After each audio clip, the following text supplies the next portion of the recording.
Musik terlalu banyak dimainkan di negeri ini, tetapi terlalu sedikit untuk dibaca, kata kritikus musik Suka Harjana.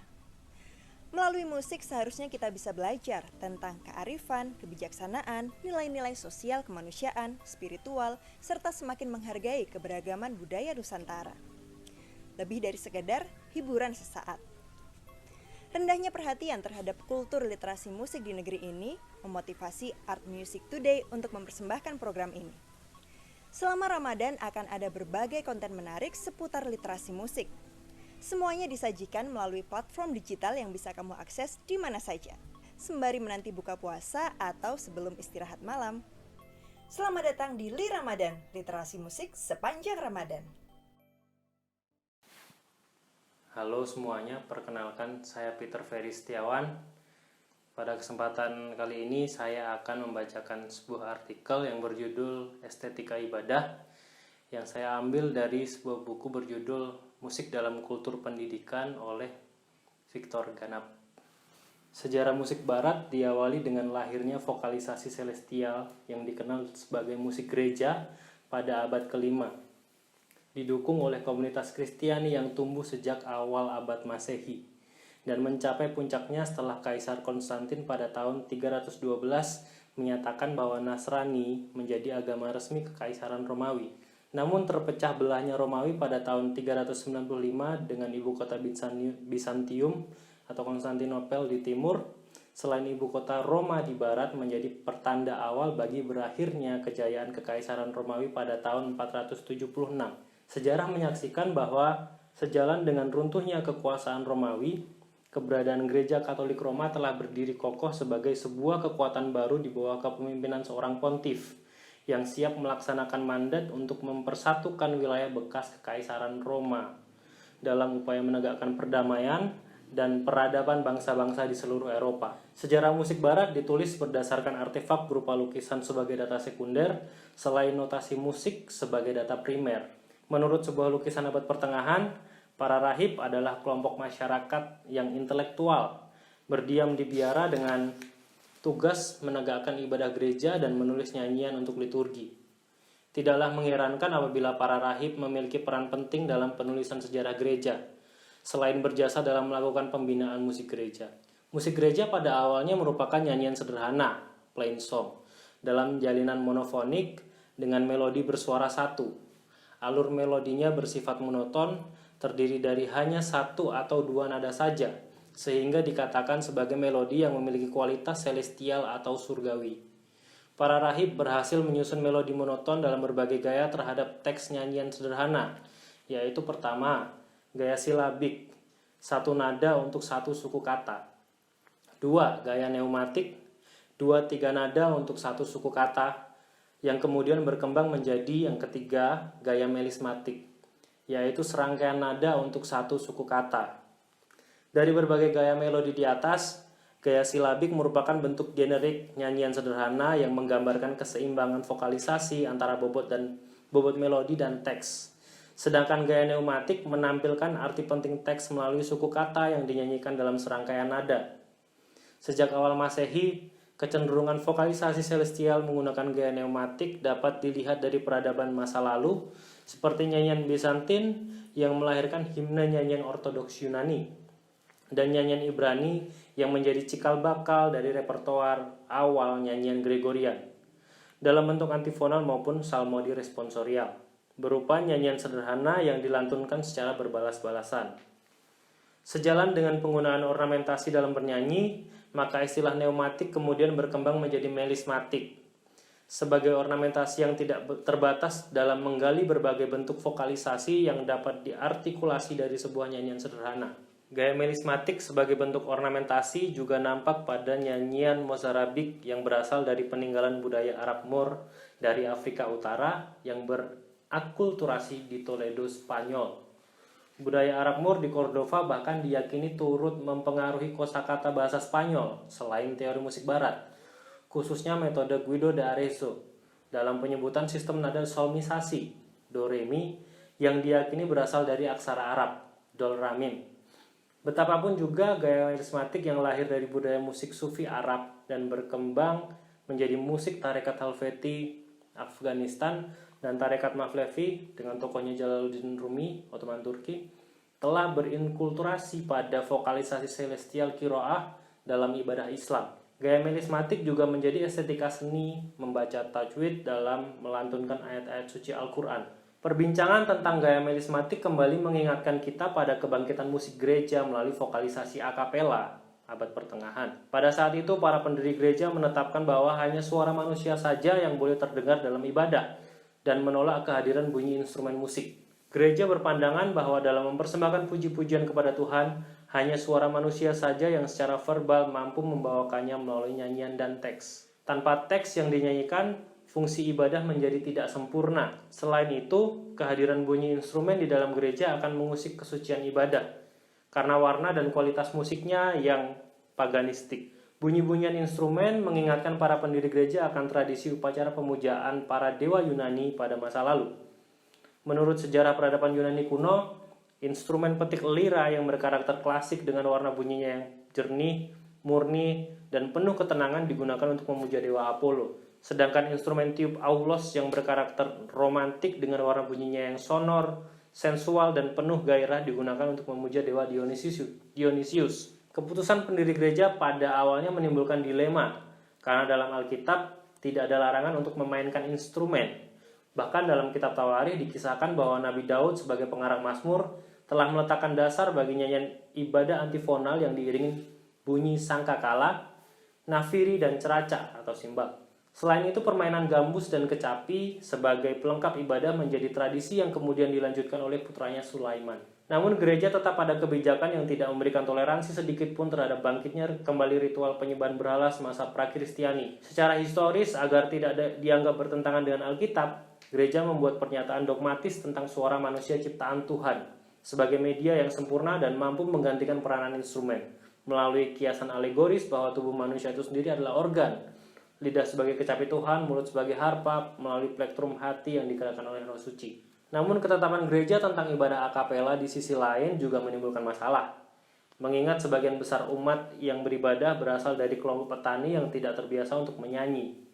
Ketika kondisi itu terbawa ke dalam gereja, suasana ibadah diwarnai dengan heterogenitas intonasi, dinamik, tempo, ekspresi suara parau yang bercampur dalam kegaduhan, jauh dari suasana ibadah yang khusyuk. Gereja berupaya mengatasi situasi itu dengan mendirikan sekolah kantorum, sekolah bernyanyi untuk tampil dalam ibadah liturgi gereja. Para tokoh musik gereja seperti Santo Ambrosius dan Santo Agustinus menyusun materi pembelajaran tentang tata cara bernyanyi yang baik, agar nyanyian yang dipersembahkan dalam ibadah mengandung nilai estetika. Santo Agustinus sendiri memberikan dorongan kepada umat untuk belajar menyanyi. Melalui fatwanya yang terkenal berbunyi Qui bene cantat bis orat, yang artinya bernyanyi dengan baik nilainya 2 kali berdoa. Santo Agustinus berhasil membawa perubahan yang signifikan terhadap kualitas ibadah, seperti yang dituliskan dalam kumpulan risalah pengakuannya berjudul Confessions of Saint Augustine. Tanpa disadari, ketetapan itu telah meletakkan dasar bagi awal kebangkitan vokalisasi musik gereja yang memperkokoh keyakinan umat Kristiani akan arti penting nyanyian dalam ibadah. Ketetapan gereja untuk menjunjung tinggi suara manusia juga diyakini oleh umat Islam dalam ibadah mereka. Islam bahkan telah menunjukkan kesetiaan yang sejati terhadap vokalisasi a cappella yang nampak dari ibadah umat di masjid berupa panggilan azan, ibadah sholat, pembacaan ayat suci Al-Quran, dan kontemplasi zikir yang sama sekali tidak diwarnai bunyi instrumen. Ibadah umat Islam yang dilakukan secara pribadi maupun berjamaah di masjid semata-mata menggunakan bahasa verbal yang murni dan jauh dari sonoritas instrumen musik apapun. Ayat-ayat suci yang dilantunkan secara monoton dalam ibadah di masjid menunjukkan kualitas celestial yang nyata dan aktual. Sehingga dapat disimpulkan bahwa musik Islam merupakan vokalisasi yang semata-mata bersumber dari suara manusia. Pembahasan tentang musik dalam Islam menjadi materi diskursif yang menarik dan kontroversial, disebabkan fenomena berikut. Pertama, adanya perbedaan pandangan para ulama terhadap musik, khususnya antara kelompok ulama fundamentalis dan ulama orientalis. Kedua, pandangan ilmuwan tentang musik sufi yang terintegrasi dengan musik Arab, sehingga pembahasan tentang musik dalam Islam senantiasa berorientasi pada sejarah musik Arab.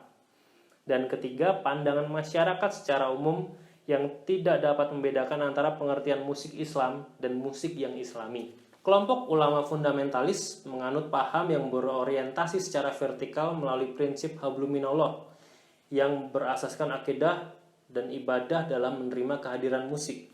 Sehingga hanya vokalisasi yang diekspresikan dalam konteks ibadah sajalah yang dinyatakan halal. Karena ekspresi manusia yang dinilai subjektif, egois, dan hedonis itu telah dimurnikan dengan ayat-ayat Al-Quran. Prinsip ini menjadi landasan bagi para ulama fundamentalis untuk mengharamkan semua ekspresi musikal kecuali ekspresi celestial dalam konteks ibadah. Asas akidah yang didasarkan pada pernyataan lakum dinukum waliyadin menjadikan vokalisasi dalam ibadah salat adalah lantunan yang hanya dapat diekspresikan oleh seorang muslim.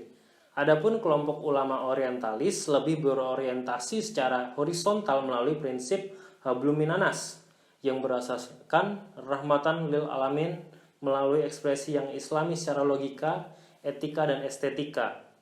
Ekspresi ini melahirkan genre musik islami yang bersumber dari budaya Arab melalui penggunaan rebana dan al-ud seperti sholawatan, terbangan, kasidah, nasyid, marawis, bersanji, dan jenis musik pop religi di luar ibadah yang bersifat dakwah maupun musik hiburan islami produk industri kreatif budaya massal. Pada hakikinya budaya Islam tidak semata-mata identik dengan budaya Arab, meski agama Islam berasal dari Arab.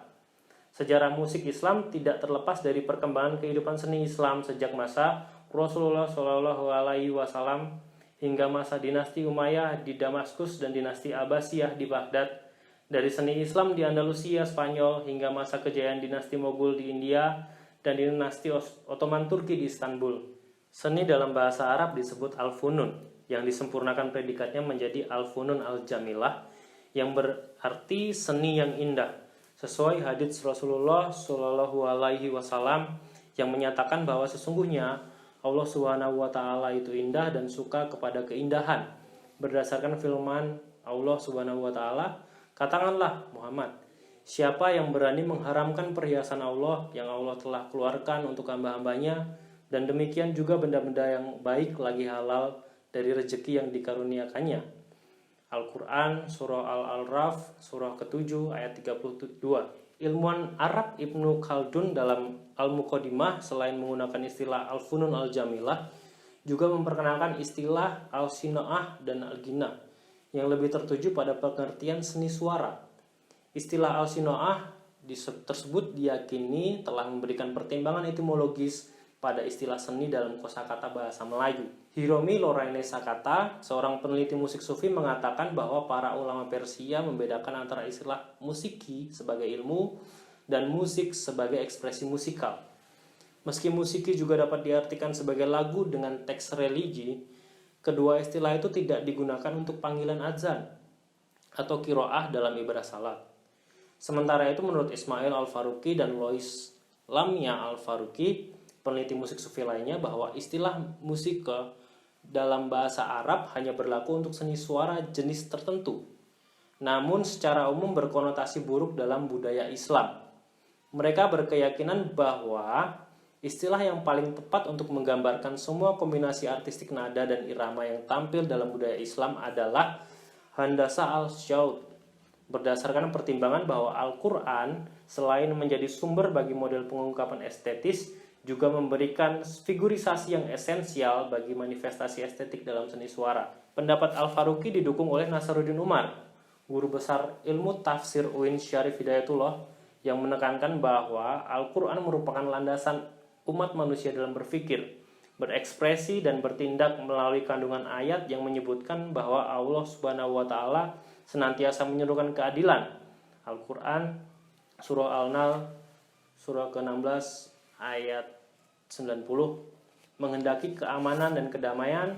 Al-Quran, Surah Al-Nisa, Surah ke-4, ayat 58, mengutamakan kebaikan dan mencegah kemungkaran. Al-Quran, Surah Al-Imran, Surah ketiga, ayat 104, sehingga ayat-ayat ini dijadikan maqasid al-syariah, tujuan utama syariah Islam. Dengan demikian, Al-Quran menjadi landasan handasa al-syaud dalam dua aspek. Pertama, secara teoritis menunjukkan karakteristik vokalisasi yang aktual dalam ibadah Islam, dan kedua, secara sosiologis menjadi pedoman bagi para musisi dan pemerhati musik untuk menggunakan syaut yang islami. Al-Faruqi menganggap penting membahas musik dalam Islam menurut kategori yang pertama seni suara dalam masyarakat Islam, dan kedua kreativitas lantunan qiraah dari ayat Al-Quran. Vokalisasi celestial adalah lantunan suara manusia yang membawakan melodi dan syair yang surgawi. Melodi surgawi adalah melodi yang monoton dan syair surgawi adalah syair yang diambil dari ayat-ayat kitab suci. Kombinasi dari melodi dan syair yang surgawi itu masuk dalam tata cara ibadah keagamaan dalam wujud vokalisasi celestial a cappella yang tidak luput dari sentuhan seni secara estetik melalui penggunaan melisma sebagai ornamentasi. Musik gereja sebagai pendukung vokalisasi celestial tidak luput dari pengaruh faktor estetis melalui ornamentasi melisma. Ornamentasi ini lahir dalam ibadah gereja sebagai perpaduan antara syair dan melodi celestial yang bersifat surgawi. Kualitas surgawi tampak dari melodinya yang monoton dipadu dengan syair dari Mazmur Daud berisi pujian kepada Tuhan. Kombinasi melodi dan syair celestial menjadi contoh sempurna dari sosok musik gereja, sehingga ditetapkan sebagai salah satu unsur terpenting dari ibadah liturgi. Khasanah musik gereja yang celestial itu berkembang menjadi nyanyian Gregorian, nama yang diberikan sebagai bentuk penghormatan terhadap Paus Gregorius Agung atas fatwanya tentang nyanyian liturgi dalam ibadah gereja. Ketetapan ini memberikan peluang kepada para rahib untuk memberikan kontribusi terhadap khasanah nyanyian liturgi tanpa pengakuan hak cipta. Bahkan mereka sangat terhormat bahwa karya mereka diberi label nyanyian Gregorian. Sejarah musik barat, khususnya musik gereja, memahami arti penting ornamentasi melisma menurut pertimbangan bahwa ornamentasi itu muncul sebagai seni bernyanyi yang baru, yang menantang kreativitas dan keterampilan penyanyi untuk melantunkan serangkaian nada dalam satu suku kata. Ornamentasi melisma pada prakteknya dilakukan dalam frekuensi yang tinggi, tidak saja pada ibadah liturgi misa, tapi juga pada liturgi harian office yang dilakukan secara kanonik oleh para rahib di biara. Liturgi office terdiri dari 8 tahapan waktu per hari, dimulai dari ibadah matins menjelang tengah malam, lalu ibadah laudamus saat matahari terbit, segera disusul dengan ibadah prima, terce, sect, dan non yang masing-masing dilakukan pada pukul 6 dan pukul 9 pagi, pukul 12 tengah hari, dan pukul 3 sore. Liturgi office dilanjutkan dengan ibadah vespers pada saat matahari terbenam dan ditutup dengan ibadah compline yang dilaksanakan 1 jam kemudian. Liturgi harian office ini hukumnya wajib bagi para rahib di biara agar mereka senantiasa dekat dengan Tuhan melalui ibadah yang mengingatkan mereka akan momentum pasti penderitaan Kristus. Tingginya frekuensi di ibadah harian kanonik ini menyebabkan ornamentasi melisma lahir sebagai konsekuensi logis terhadap keinginan memperindah vokalisasi celestial a cappella secara berkelanjutan sepanjang periode musik gereja medieval. Ornamentasi melisma telah mendorong lahirnya Sanctus Firmus atau nyanyian kudus sebagai inovasi yang esensial bagi musik gereja dalam merintis prototipe melodi lebih dari satu suara. Sanctus Firmus didukung melodi utama bernada panjang yang tegar dan agung, diimbangi melodi hiasan yang bernada pendek dan lincah. Bentuk Sanctus Firmus pada mulanya merupakan sebuah paralel organum 2 suara antara vox principalis sebagai melodi utama dan vox organalis melodi hiasan yang berjalan paralel dengan melodi utama dalam interval quid murni. Dalam perkembangan selanjutnya, melodi hiasan atau vox organalis menjadi cikal bakal masuknya instrumen musik dalam musik gereja. Namun sebelum itu, periode akhir medieval masih sempat melahirkan bentuk konduktus sebagai pengembangan dari organum. Istilah konduktus yang awalnya merupakan nyanyian untuk mengiringi drama liturgi gereja berkembang menjadi garapan puisi religius yang non-liturgis. Karya konduktus dari biara Notre Dame telah meletakkan dasar bagi bentuk forit organum dan konduktus 3 suara melalui penyusunan tema syair yang bernafaskan pemujaan terhadap Bunda Maria. Estetika melisma sebagai ornamentasi musik gereja dalam jalinan polifonik dapat dilihat dari contoh konduktus abad ke-13 berikut ini. Ave Virgo Virginum yang berarti terpujilah perawan di antara perawan merupakan prototipe dari nyanyian Ave Maria sebagai tema baru yang memberikan inspirasi dan inovasi bagi para rahib abad pertengahan. Setelah sekian lama Mazmur Daud mendominasi syair nyanyian Gregorian. Syairnya melukiskan figur perawan suci yang disusun secara puitis, sehingga melengkapi keindahan melodinya secara lebih dramatis. Sejarah musik menyaksikan bahwa tema Ave Maria telah membangkitkan inspirasi para komponis seperti Josephine Desprez dalam karya Motet Flemish Renaissance, lalu komponis Franz Schubert dalam Lieder German Vienna yang dikubah dari kumpulan lagu-lagu Elen's Gesang ketiga dengan syair Sir Walter Scott terjemahan Adam Stork. Karya serupa juga dilakukan komponis romantik Prancis Charles Gounod yang menulis lagu Ave Maria untuk soprano, terinspirasi dari prelude nomor 1 dalam C mayor karya Johann Sebastian Bach sebagai iringan. Gounod berhasil menyusun melodi lagu yang awalnya berjudul Meditation dengan ornamentasi melisma yang bergaya neopolifonik sebagai inovasi terbaru dari sebuah karya romantik yang berkolaborasi dengan elemen barok. Ornamentasi melisma memang menuntut vokalisasi yang terlatih dari seorang penyanyi.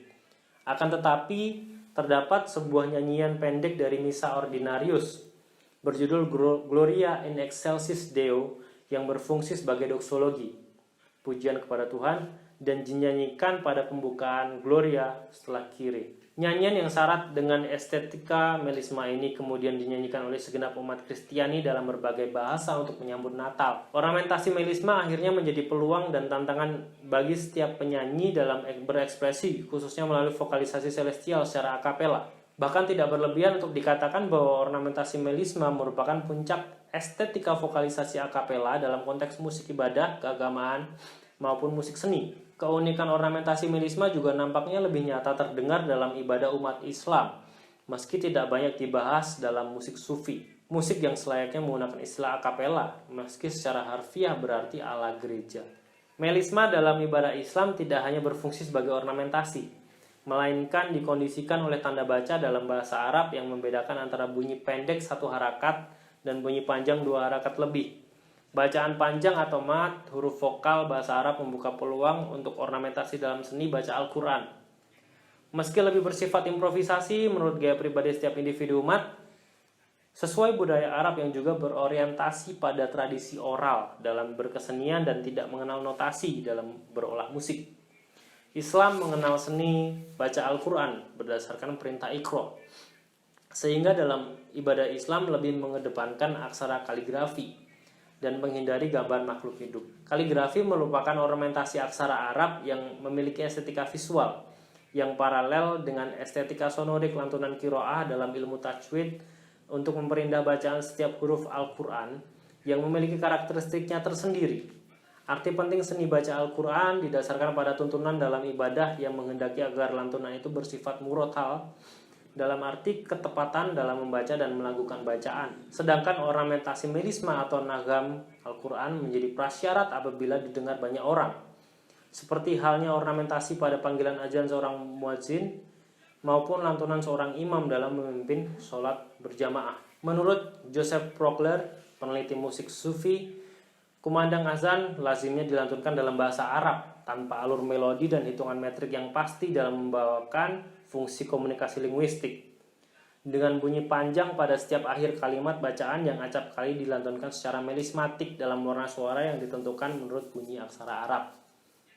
Sementara itu, menurut Elizabeth Osdaldaga, peneliti musik sufi lainnya, kumandang azan subuh yang didengarnya pertama kali di Istanbul tahun 1968 memberikan rasa damai yang mendalam, sangat kontras dengan bunyi hingar-bingar yang akan memenuhi setiap pelosok Istanbul setelah matahari terbit. Pernyataan Osdalga diperkuat oleh peneliti sejawatnya, Hamarlun, melalui pengalamannya mendengarkan azan duhur di sebuah desa Anatolia Turki tahun 1989 yang dilantunkan oleh seorang muazin dengan ornamentasi melisma yang amat memukau, bagaikan ekspresi seorang penyanyi virtuoso.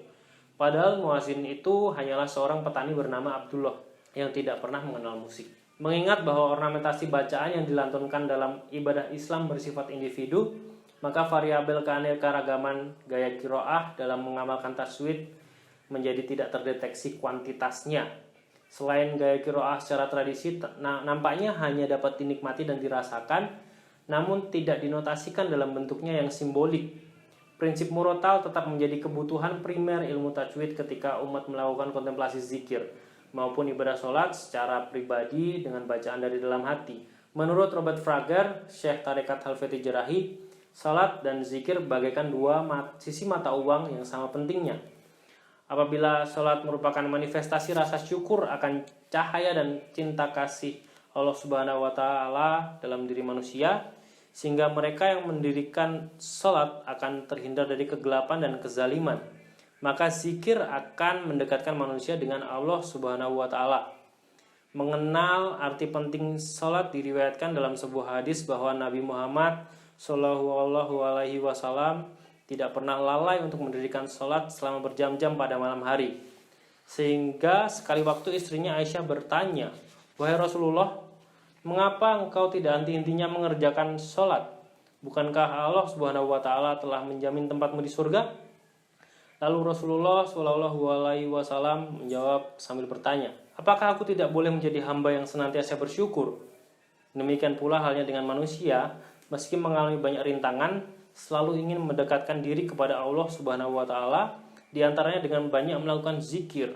Karena kekuatan zikir diyakini membuat manusia mampu memenuhi keinginan Allah Subhanahu wa taala yang dinyatakan dalam sebuah hadis qudsi, "Aku adalah harta yang tersembunyi dan aku ingin ketahui, maka kuciptakan makhluk." Dari berbagai kutipan di atas dapat dikatakan bahwa ornamentasi melisma dalam ibadah Islam merupakan sebuah improvisasi yang sangat individual dibandingkan dengan ornamentasi melisma musik barat yang umumnya dinotasikan. Ornamentasi melisma dalam ibadah Islam memiliki keberagaman yang tidak terbilang menurut gaya pribadi setiap umat muslim dalam melakukan ibadah secara pribadi maupun berjamaah.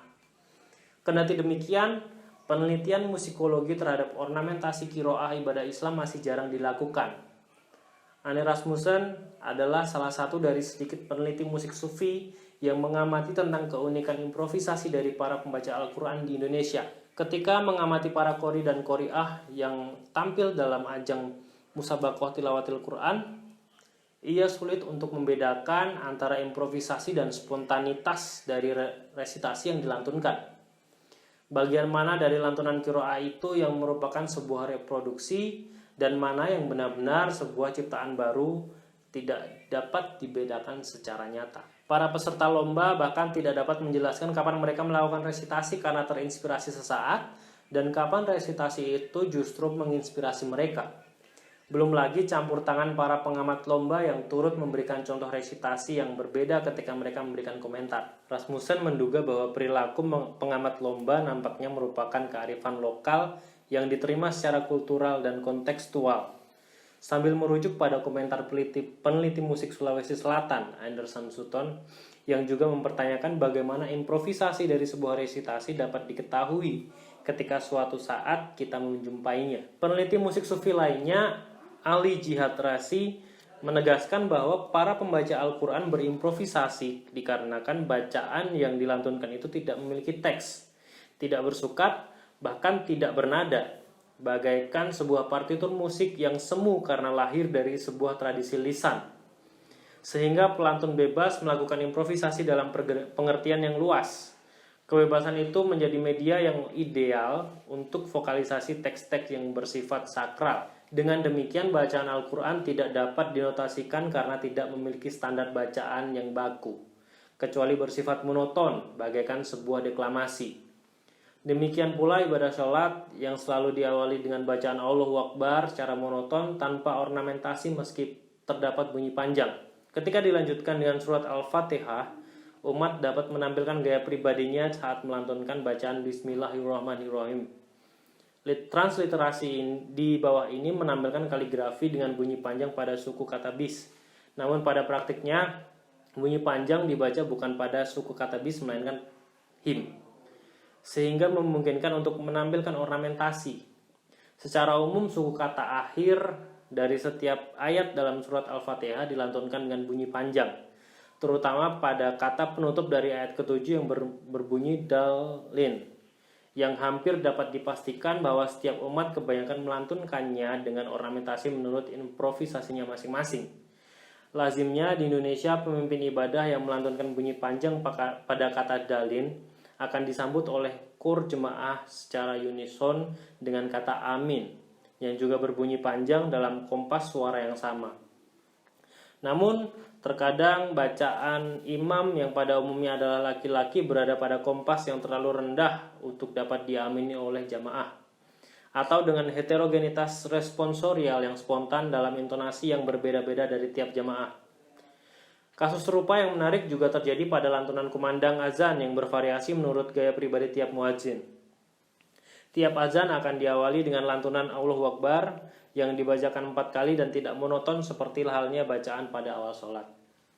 Transliterasi di atas menunjukkan kaligrafi penulisan Allahu Akbar yang standar. Namun pada praktiknya setiap azan dilantunkan dengan alur melodi yang lazimnya bergerak naik dengan kombinasi bunyi panjang dan pendek. Lantunan azan yang dituliskan secara aktual berbunyi Allahu Akbar, Allahu Akbar. Namun lantunan itu juga tidak dapat dinotasikan karena tidak terdapat standar bacaan yang baku, melainkan bervariasi dalam berbagai gaya pribadi. Dengan demikian lantunan azan memiliki keberagaman improvisasi dan ornamentasi yang tidak terhingga karena merupakan ekspresi individu para muadzin yang didengar banyak orang. Bagi telinga musisi barat, kumandang azan merupakan sebuah resitasi yang spesifik dan memukau ditinjau dari alunan melodinya. Sedangkan bagi umat Islam merupakan panggilan untuk beribadah yang berfungsi bagaikan lonceng gereja bagi umat Kristiani.